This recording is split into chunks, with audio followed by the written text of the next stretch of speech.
everyone. Happy Wicked Wednesday and welcome to Shivers Haunted. I am Gina Grossbauer, your curator for all things spooky. As many of us know, knocking on wood and avoiding ladders all ties into believing in superstitions.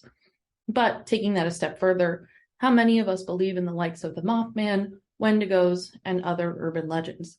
Some people just mark these topics as crazed conspiracies, just as crazy as those traditional superstitions. But others like myself believe that humans and animals are not the only creatures to inhabit this earth. Getting into the background of superstitions, I want to point out a few origins. Many people have grown up knocking on wood in order not to jinx something that they said, not knowing really why they're doing it. This actually comes from the Celtic era, where certain pagans believed that goblins or gremlins hid in hollow tree trunks and listened to conversations of the townsfolk. If the gremlins heard someone wish for something, they would cast their spells or do something negative to prevent it from happening. If the townsfolk knocked on the trees, the gremlins would get scared and scurry away before being able to hear the news and ruin it. Another one to mention is the superstition of not walking underneath an opened ladder. Many people aren't walking under ladders anyway, but the superstition comes from the townsfolk of New England in the 1700s. They believed that if they walked underneath an open ladder, then they were destined for the gallows. While there's no gremlins and trees anymore, or hangings really happening now, it's still interesting to see just how much these superstitions have stuck over the ages. There are many movies that use superstitions and lore as their main motivators and drivers for storytelling. Not all of these are true horror movies, but most times there will be a fearful spin put onto the storyline, enhancing the fear that we already have of the unknown creatures lurking deep within the woods. Many times these movies will be those that are shot from a first-person point of view, such as a handheld camera or phantom footage style, really adding to the feeling that we're a part of the search team looking for something like Bigfoot with our movie characters. There are also a number of video games created that enable us to face these creatures, or even play as them, helping us dive deep into the mystery surrounding folklore in a fun way. One of the most famous and noteworthy movies to mention, particularly from that first-person point of view, is The Blair Witch Project. This movie tells the tale of 3 film students who travel to a small town to collect documentary footage about the Blair Witch, a legendary local murderer. Over the course of several days, the students interview townspeople and gather clues to support this tale. But the project takes a turn when the students lose their way in the woods and begin hearing all of these strange noises. Because we don't ever see the witch in the movie, the entire experience is mysterious and makes you as a viewer feel like the woods themselves are the eyes of the witch. The thought of hiring basic no-names as the actors was purposeful and made the film that much more of a success, because people thought that these random people were truly part of a found footage style movie, thinking that they actually died at the end and we truly did find their documentary. This movie was made with a budget of $60,000 and ended up making $250 million, continuing to make money today as it has become a true cult classic. Another movie to mention is a movie called Baba Yaga. This is a movie that really goes deep into the tale and folklore of Baba Yaga, which is based on Polish and Slavic folklore. The Baba Yaga is the original hag or woman called a witch who lives alone in the woods and feeds on children who get lost in the woods. The Baba Yaga is said to transform into different animals, including a black cat, a crow, a raven, and a snake. The witch or the hag in Grimm's tales is just a subtle version of Baba Yaga, who is said to have achieved goddess status as the ruler of the underworld in Slavic folklore. Baba Yaga is burned alive just like the witch in Hansel and Gretel. However, no matter how many times she dies in these tales, Baba Yaga reappears in countless others as that same wicked witch, or sometimes disguises herself as a benevolent, wise woman, giving life-saving advice to heroines. Her death is transformational, just as it is in shamanic initiatives, rising from the dead, being able to call themselves wise, shamans, healers, basically the human equivalent of a phoenix rising from the ashes. As you can tell, the Baba Yaga lore, kind of hard to say that after a while, Baba Yaga lore is deep and can be seen as really true, but also adheres to the superstition of black cats. If we see a black cat cross the road, we're told to avoid it.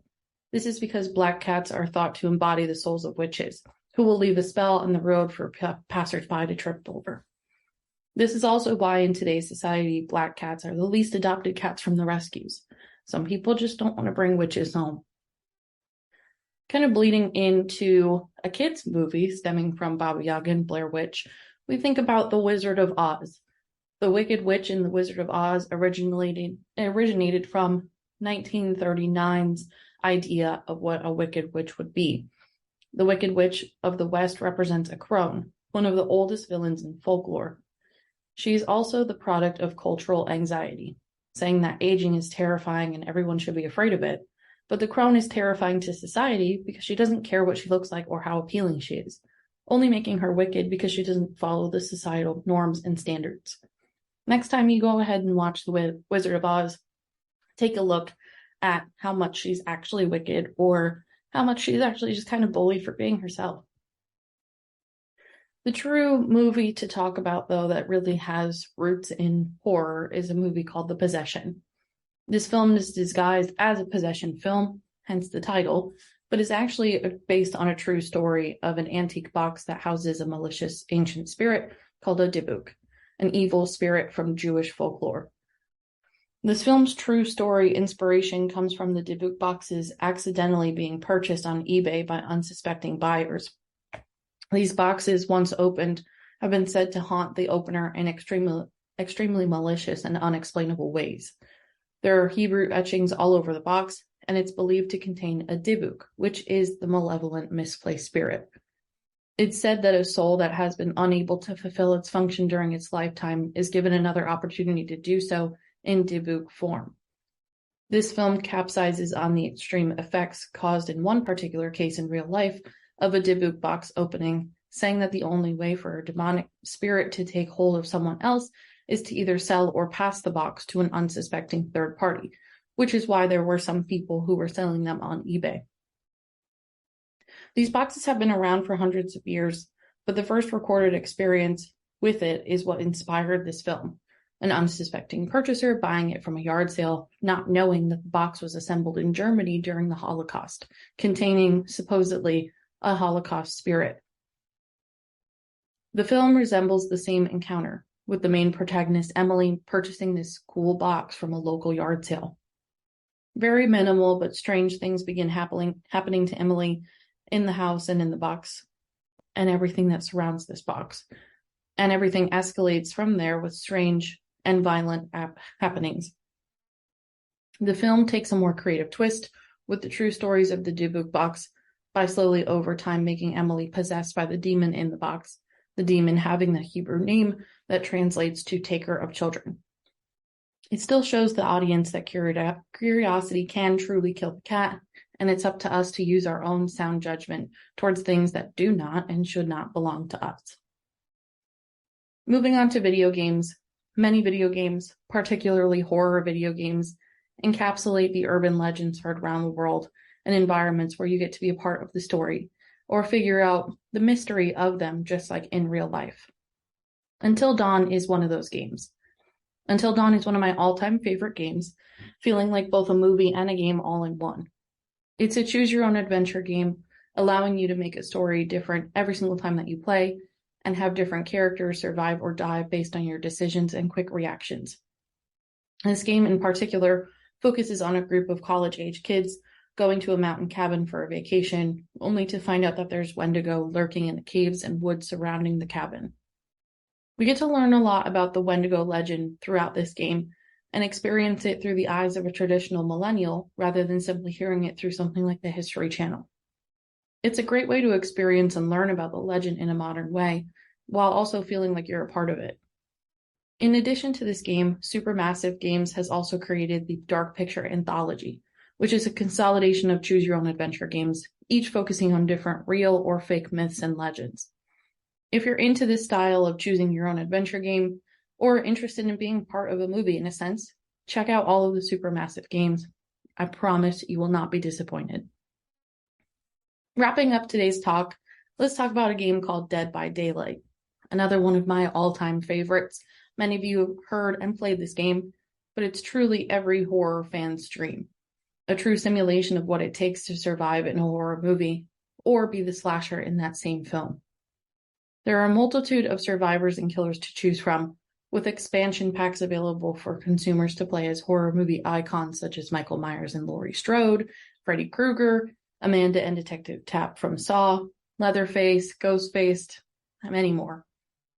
Outside of the pop culture referenced killers, many of the killers in this game stem from ancient folklore characters, including the Hag, the Wraith, the Plague Maiden, and Oni, which is the Japanese folklore character. Each character has their own backstory and includes incredible detail on their past and how they have found themselves in this forest, which is the setting in the home screen of the game.